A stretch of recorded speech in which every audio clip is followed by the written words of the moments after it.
තුන හරි. හරි. අපි ඇවිල්ලා ඉන්නේ නුවරයි මාතලේ බෝඩරේ.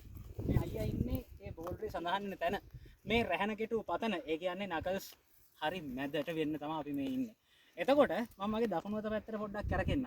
දකුණු අත පැත්තට කරකිනකොට ඔයාලට බලා ගන්න පුළුවන් හරි ලස්සන ටිකක්. මම අර ඈත පේන ඕකේ ඔප්ෂන් එක මම දන්නේ නැහැ පුළුවන්ද කියලා ගන්න. අර පේන්නේ අර ටවර්ස් ටිකක් කරගස් තැන්න. කරගහ තැන්න ටවර්ස් ටික. කරගහ තැන්න ටවර්ස් ටිකෙන් පොඩ්ඩක් මම හැරෙන්න. මම ඕම මේ අතර කරකගෙන ඉන්න. අර පේන්නේ රිවර්ස් ටර්න්. අපි මාතලේ පැත්තෙන් ඇවිල්ලා රත්තොට හරහා කලුගම පැත්තට එහෙම නැත්නම් මොරගහ ගන්න පැත්තට බහිනවා නම් බහින්න ඕනේ ওই පැත්තට. ওই පැත්තෙන් තමයි අපිට වැහිලා ගිය රඹුක්කොල්ලුව ට්‍රේල් එක එහෙම තියෙන්නේ දූවිලි ඇල්ල එන්න. ඊට පස්සේ වල්පොල මුල්ල ගම්මානේ හරහා අර තියෙන පතන හරහා තමයි අපි අනික් පැත්තෙන් ඇටන් වලින් එන්නේ දූවිලි ඇල්ල ට්‍රේල් එකට.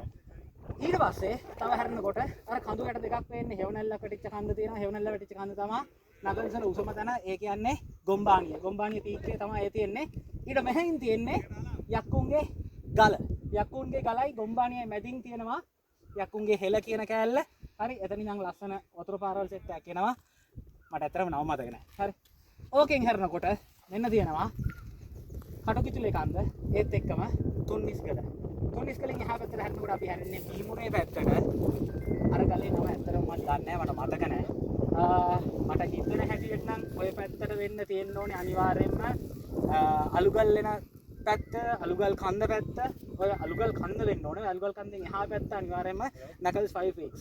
ඊට එහා පැත්තට හැරෙනකොට පේන්නේ නැහැ දැන්. නිකන් ලාවට ඡායාවක් වගේ පේනවනම් තමයි පේන්නේ. ඒ තියෙන්නේ දුම්බානාගල. ඒ කියන්නේ මීමුරේ පැත්තට අපි එන්නේ හුන්නස්ගිරිය හරහා එනකොට මීමුරේ පැත්තට ඔන්න ඔය පැත්තේ.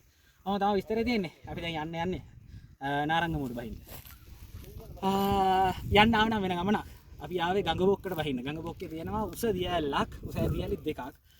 ඒ දියැලි දෙකේ නම්වත් සඳහන් වෙන්නේ නැහැ. මට තේරුණ හැටියට අපිටත් බහ ගන්න බැරි වුණා. ඒක අනිවාර්යෙන් ලංකාවේ මුල් දියැලි 10 ඇතුළේ අනිවාර්යෙන්ම තියෙනවා. සහ ඒක සීසනල් ෆෝල් එකක් කියනවා කට්ටිය. නෑ ඒක සීසනල් ෆෝල් එකක් නෙවෙයි. ඒක හැමදාම වතුර තියෙන දියැලක්. හිංගගේ මුල්ලතු ටික. ඒ කියන්නේ එතන අනිවාර්යෙන් කවුරු හරි පොඩි සර්වේ එකක් වගේ කරොත් අනිවාර්යෙන් ඔතන තියෙන දියැල්ල අපේ ලංකාවේ මුල් 10 ඇතුළට අනිවාර්යෙන් වැටෙනවා. දැන් යන්නේ නාරංගමුවට. අපි හම්බෙමු තව දවසක. තව නකල්ස් වල අපිට කැරකෙන්න පැති ගොඩක් තියෙනවා. ජය වේවා. හම්බෙමු.